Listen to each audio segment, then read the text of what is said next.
The South Carolina Gamecocks are taking on the South Carolina State Bulldogs later tonight at 7 p.m. due to some unfortunate circumstances. And there's one particular thing that we need to see from this offense in this game. I'll discuss that and more today on the Locked On Gamecocks podcast. Our Locked On Gamecocks, your daily podcast on the South Carolina Gamecocks, part of the Locked On Podcast Network, your team every day.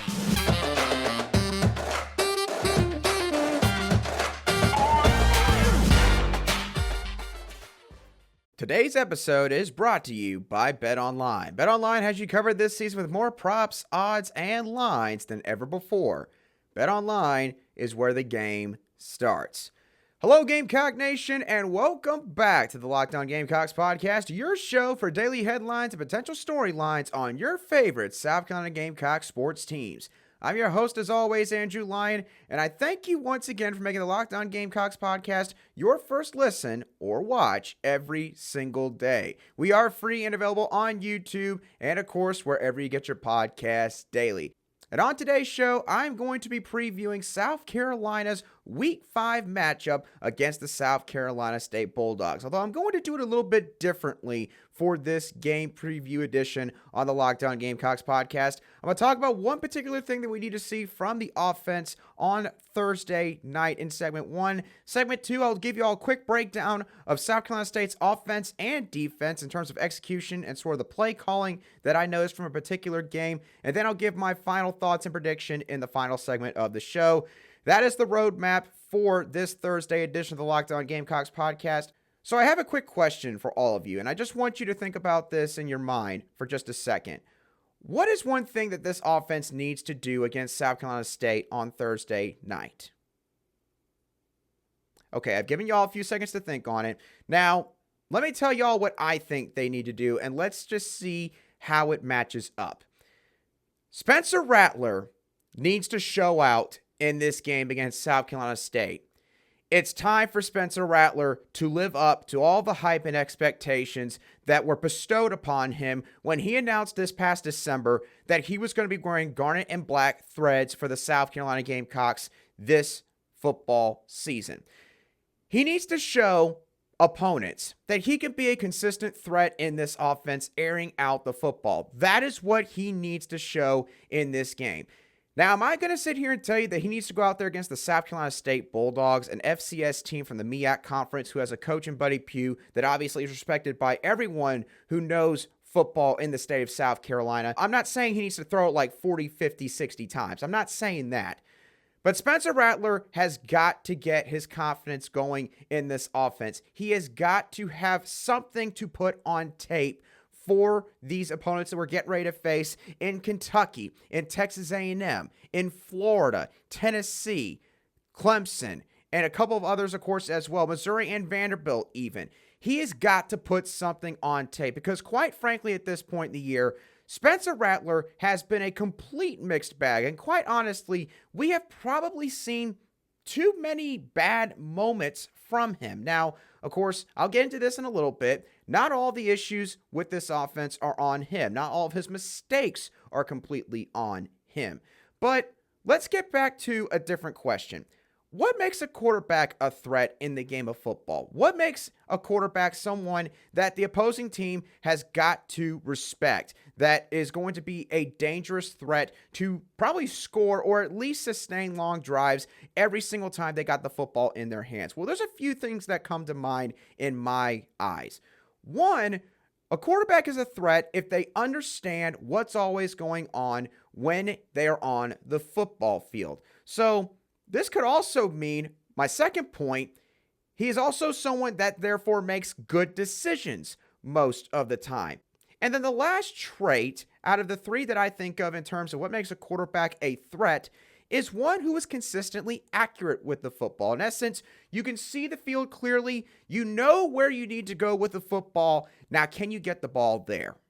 You don't have to be a Josh Allen who can chunk the ball like 75 yards down the field in order to be a threat at the quarterback position. First of all, that's just not something that is a fair expectation to put on any quarterback for the most part. Josh Allen If you're going to call people 1%ers, well, Josh Allen, in terms of quarterbacks and the talent that he has, is probably a 0.5%er. That's how good Josh Allen is for the Buffalo Bills. Same deal with Patrick Mahomes. Those guys are at the tippity top of the mountain in terms of talented quarterbacks. Now, to get back to Spencer Rattler real quick, why is it important that he accomplishes this goal in this game? Because I know some of you might be sitting there right now and thinking, Andrew, we don't need to be throwing the ball at all. Did you see what Marshawn Lloyd did this past weekend, this entire running back room? We could just go out there and run the football against South Carolina State. We'll win by 30, 35 plus points and, hopefully avoid injuries once again, get guys healthier, and then that way we can carry some more momentum heading into the Kentucky game.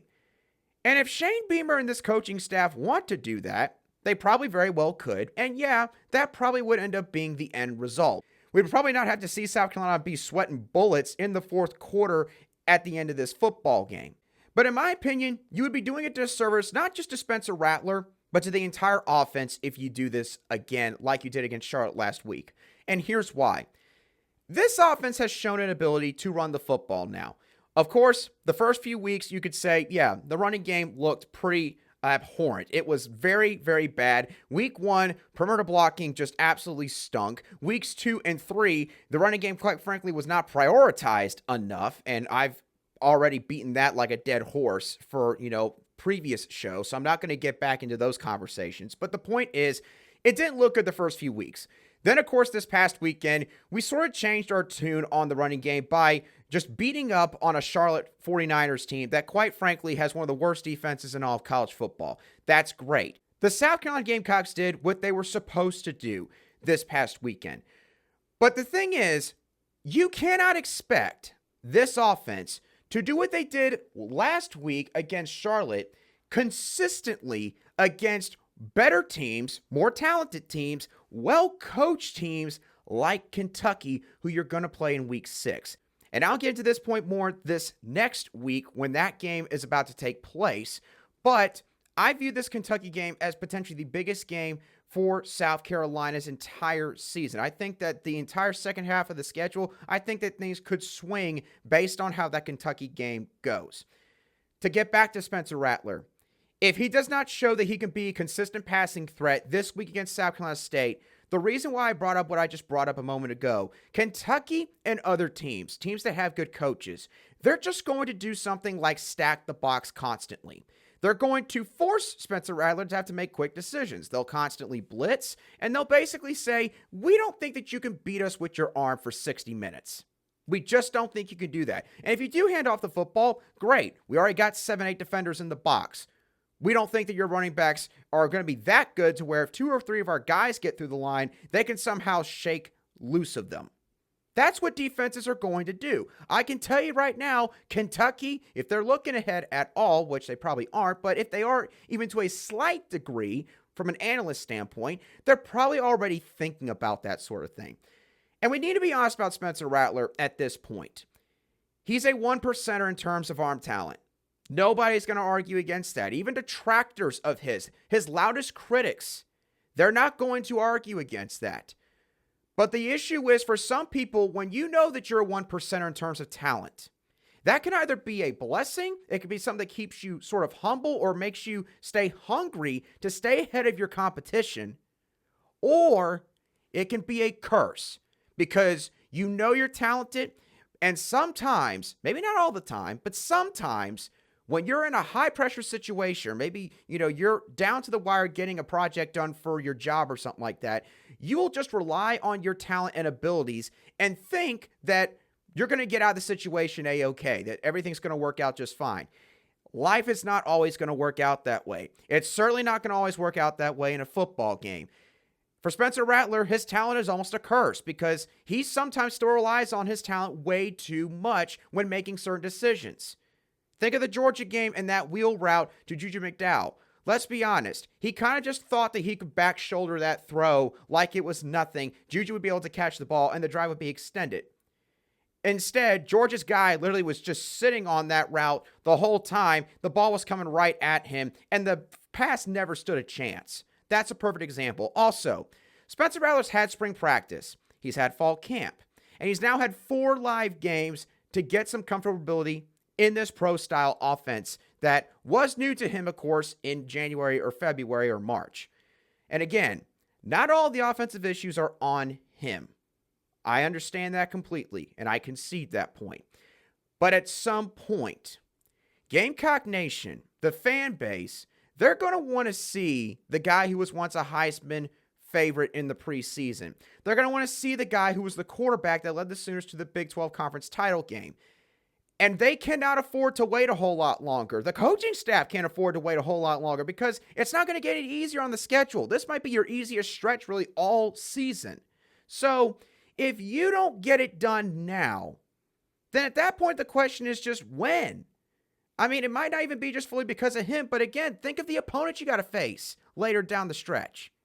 So if not now, then when? That's the overall question that Spencer Rattler is going to have to answer in this game. I hope to see the coaching staff let him throw the ball some. Again, it doesn't have to be like 80% passes, 20% run, but try to be balanced. Let the running game set things up and help Spencer Rattler get comfortable inside the game itself and go from there. Show Kentucky that you got to respect his arm and decision-making. You'll make the game more interesting if you do that. If that's not accomplished, you're already going to set yourself behind the 8 ball in terms of game planning for that Kentucky football game. So that's going to be a very important question in the South Carolina State ball game.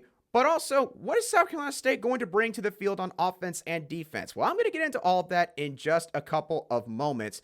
But before I do so, I need to talk about our friends over at BetOnline because they are the sponsors for today's show. BetOnline is your number one source for all of your pro and college football betting needs and sports information this season. You can find all the latest football league developments, game matchups, news, and podcasts, including this year's opening week games. BetOnline is also your continued source for all of your sporting wagering information, including live betting, esports, and scores. They're the fastest and easiest way to check out all of your favorite sports and events, including Major League Baseball, which is starting to narrow down to the postseason. You've also got mixed martial arts, boxing, and golf as well. So head over to the website today or use your mobile device to learn the latest about the trends and action because BetOnline is where the game starts.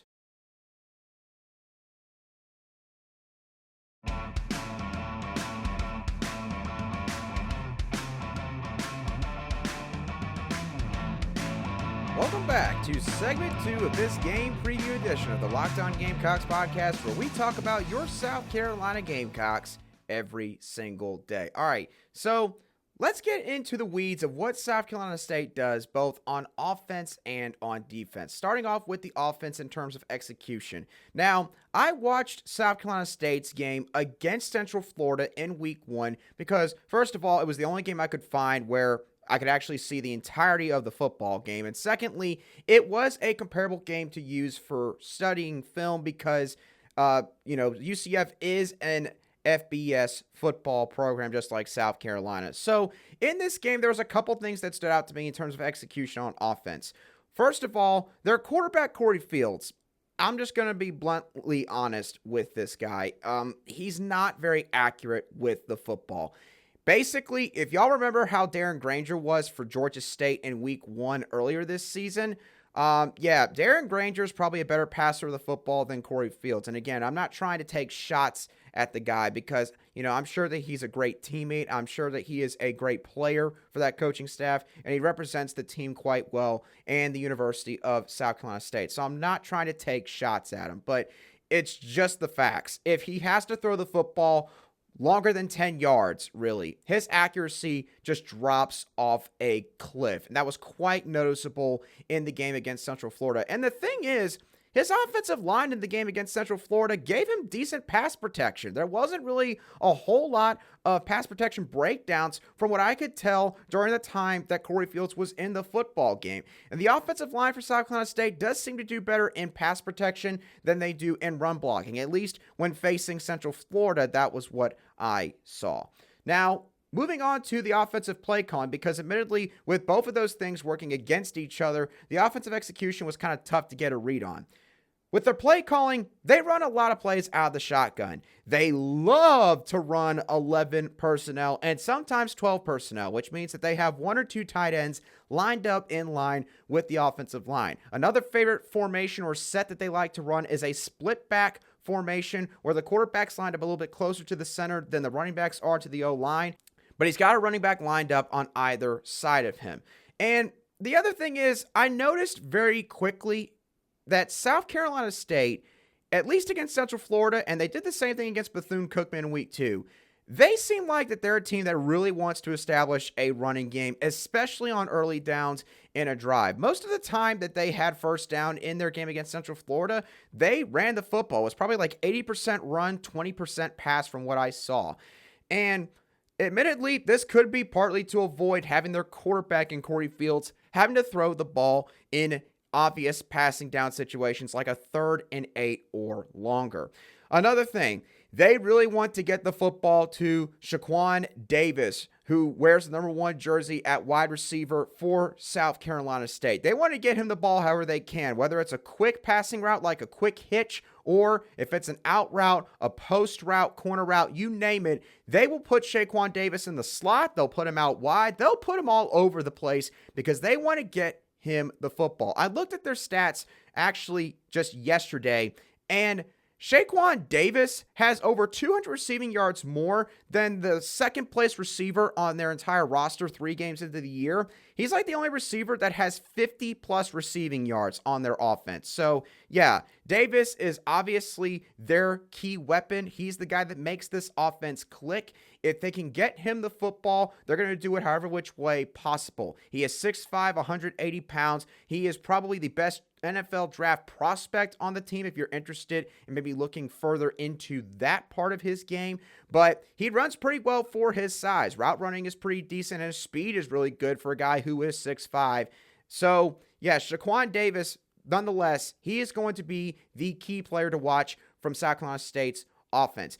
They do have more of a power blocking scheme in terms of their rushing attack. They love to utilize Trey counter a lot, with the tight end being sort of the second pull blocker in that counter play. In terms of protection, they will sometimes max protect to try to give the receivers a chance to maybe, progress through their routes and buy their quarterback Corey Fields some more time to get a pass off so the receiver can at least try to make a play. So this offense is not going to just go out there and, just sort of roll over. They're going to try to do things that are going to maybe give their quarterback a better chance to be successful, and thus also give the receivers a better chance to try to find a way to get open, whether it's through scrambling pretty much to the sideline, or again, looking for number 1 and just saying, the heck with it. Shaquan Davis is down there somewhere. I mean, that sometimes is quite literally South Carolina State's game plan in their passing attack on offense. So that is pretty much all you need to know for their offensive side of the ball. Now, moving on to the defense.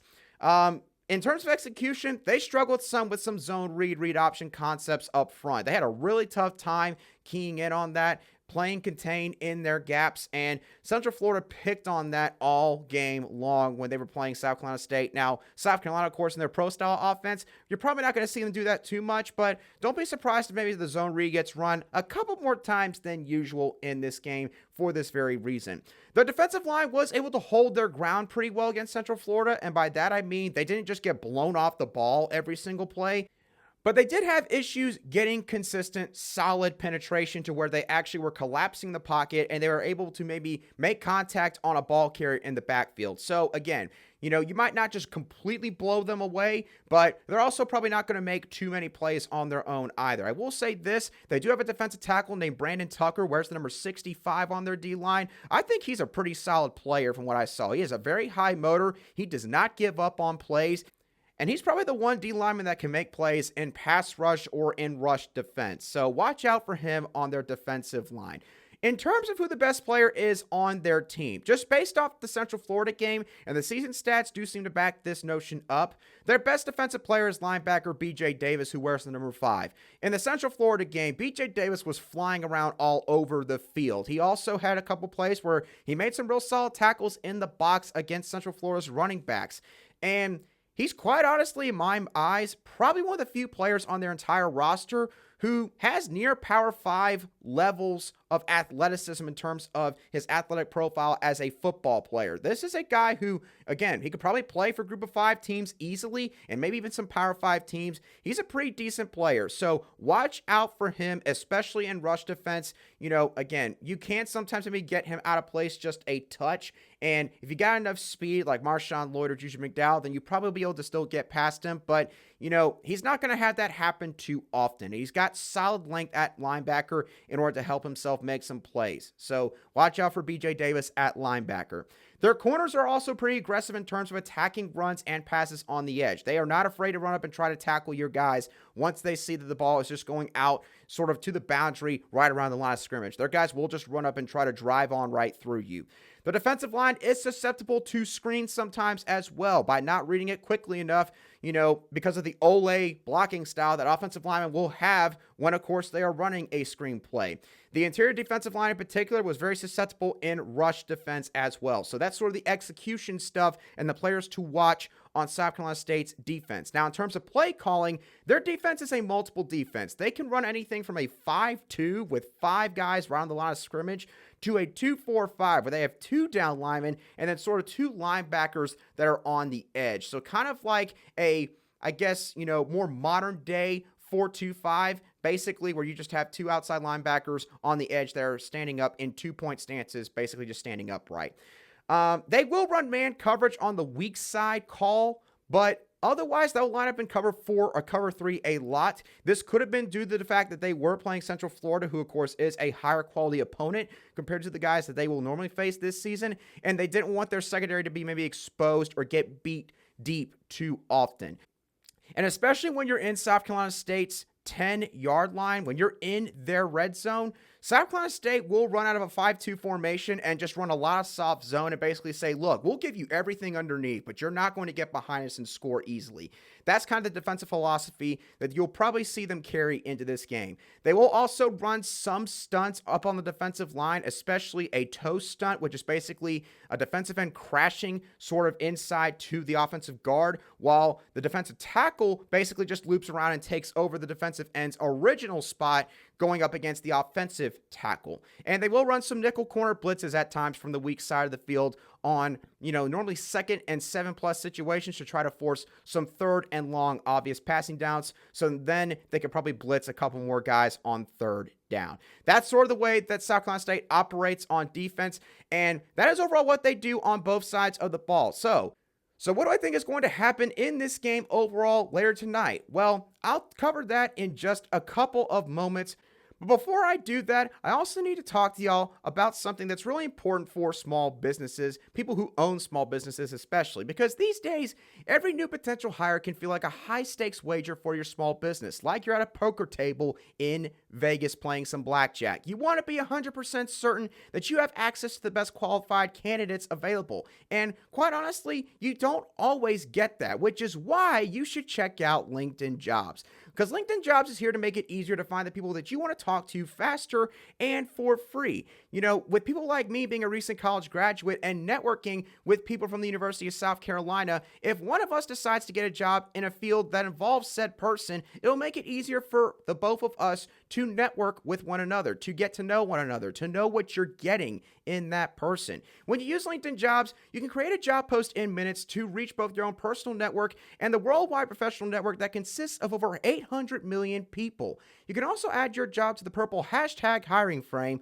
on your profile, which helps to find the right people that fit the job description to a T, using tools like screening questions to filter through candidates and populate viable choices. It's why small businesses rate LinkedIn Jobs #1 in delivering quality hires versus other leading competitors in the industry. LinkedIn Jobs, again, helps you find the qualified candidates that you want to talk to faster. Did you know that nearly every week, 40 million job seekers are visiting LinkedIn? Join in on the fun. Post your job for free at linkedin.com/lockedoncollege. Once again, that's linkedin.com/lockedoncollege to post your job for free today. Terms and conditions do apply.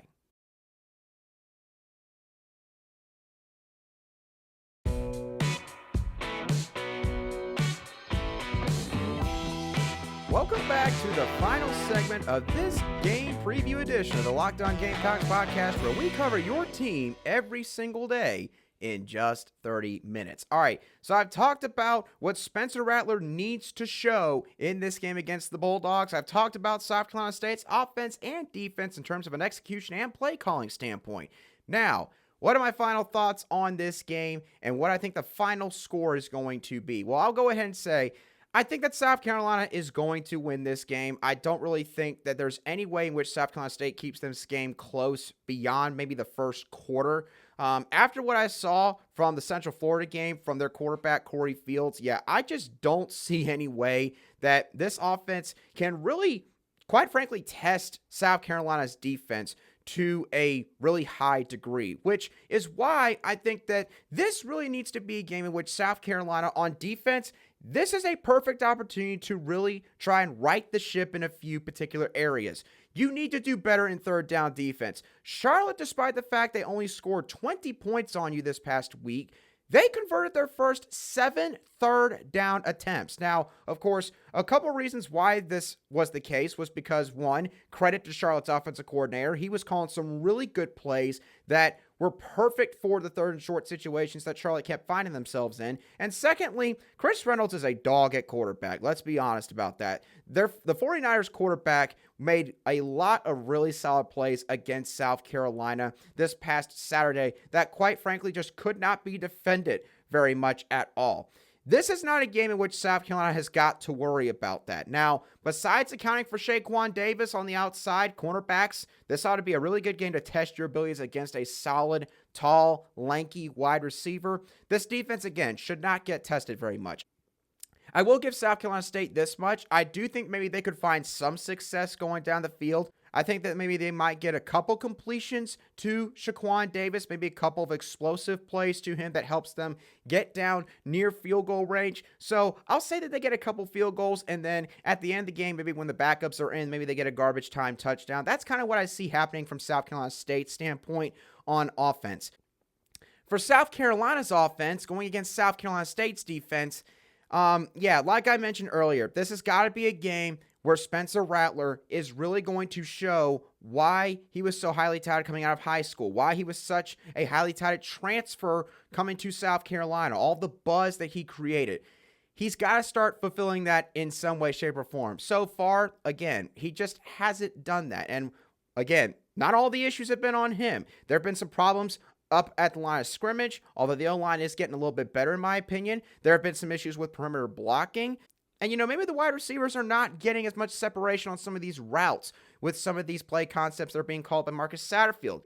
Maybe there could be a few things done in terms of play calling that put Spencer Rattler in better positions. But the point being, so far, we just haven't seen enough from the quarterback position. That's got to change in this game. I think that Marcus Satterfield and this coaching staff understand that. I think that they understand that this is a game where, quite frankly, you need to take out the toolbox. You need to tune some things up a little bit. You need to really sort of refurbish a couple of areas. You need to repair and patch up a couple spots that you just haven't looked too well in. Because right now, this offense is basically the equivalent of an old sputtering car. There are certain times where you take it out for a drive and it works pretty well and it gets you from point A to point B. And then there's other times where you take the car out for a spin and all of a sudden you got like 3 warning lights on in your car and you're freaking out because you have no idea what's going on. And before you know it, you're on the side of the road and you're calling AAA. That is how South Carolina's offense has sort of operated up to this point in the season. Again, a bag of mixed results.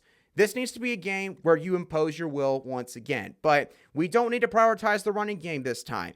Yes, still feed the rock to Marshawn Lloyd and Christian Bill Smith. Don't become pass happy, but we got to get the passing game going to where other teams like Kentucky this next week are going to have to actually respect that part of the offense a little bit more.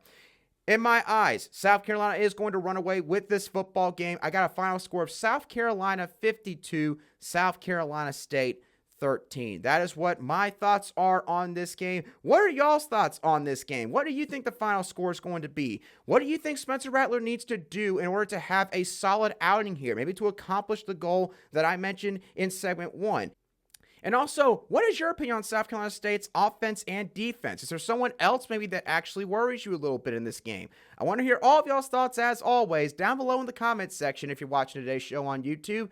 But of course, if you're listening to today's show on an audio podcast app, wherever you get your podcasts daily, you could also feel free to shoot me a message at @lion_SC on Twitter, and I'll be sure to respond to any replies or comments that you have for me as quickly as I see them. And of course, if you've enjoyed the Locked On Gamecocks podcast, but maybe you want to get more news on the entire SEC conference, there's some big games upcoming this weekend. LSU and Auburn are going to be playing in Auburn, Alabama. You've also got Alabama going to Arkansas in what could be one of the toughest tests the Tide have all season long. You want more information on those kind of games? Go check out Chris Gordy over in the Locked On SEC podcast, where he covers all 14 SEC teams in just 30 minutes every single day with the help and assistance of the local team experts of Locked On who cover SEC programs. So once again, make Locked On SEC your second listen after, of course, the Locked On Gamecocks podcast. But again, that does it for me on today's show. I hope that y'all have a great rest of your Thursday. Be safe if you're going to the game, and most importantly, if you're going to be in the path of Hurricane Ian with all the destruction that's already taken place, thoughts and prayers to everyone that has been impacted by this storm. And for those of you who are still going to be in the line of the storm, please stay safe, okay? Your life is more important than anything else. I'll catch y'all on the next show of the Locked On Gamecocks podcast.